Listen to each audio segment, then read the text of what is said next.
If you are sure that things in the world economy and politics is really bad, your pessimism is understandable. After all, the news only heard about war, famine and disaster.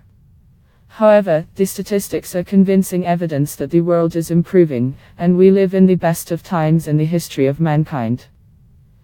The late Swedish academic Hans Rosling has identified a disturbing trend. Many people in developed countries have no idea that human life has improved markedly and continues to improve.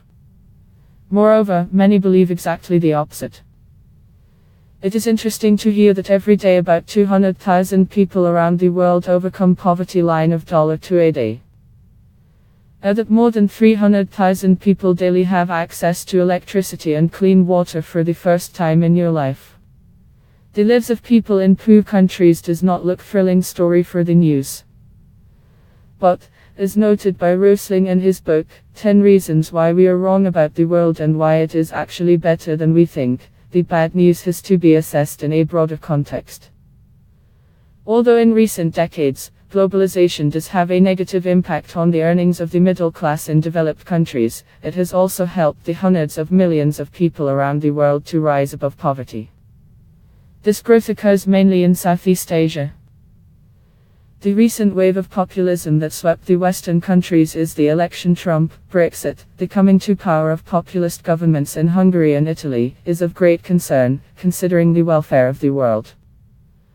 Although many people glorify the past, the undisputed fact of economic history is that until recently most of the population of the world lived in rather miserable conditions, and so it was for almost all of human history. This does not mean that most people died in this age, on average primarily affected the high level of child mortality. The big concern was death during childbirth. In addition, in developing countries like India and Brazil today, infant mortality is lower than in developed countries for a similar level of income a century ago. Although a lot of people are concerned about rapid population growth, the birth rate actually declined markedly around the world. According to estimates of the Union Population Division, by the end of a coxy century the total number of people in the world stabilizes almost about 11 billion. Moreover, the diagrams show that many countries with developing economies, such as Brazil, China and several African countries that have already achieved low fertility.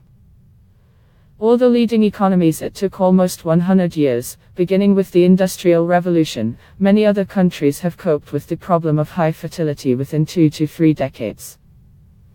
The economy's technological leaders like the US and Western Europe during the last 150 years, growing on average by 2% annually. This means that the level of real income doubles every 36 years.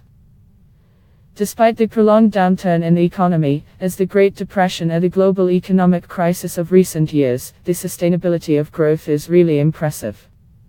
Growth rate of 10% over a long period means that the income level of the population doubles roughly every 7 years. The prosperity of a larger number of countries in the world is definitely good news for everyone. A big part of history people lived under the pressure of undemocratic regimes. Today, nearly half of the human population lives in a democratic society. Although the policy of the Chinese government has recently swung in the other direction, there is every reason to believe that further economic development in the end, according to the theory of modernization, will lead to the democratization of the country. Throughout history, the world was torn by war and conflict. At least 2 of the largest countries in the world fought each other for more than half of the total time starting with 1500.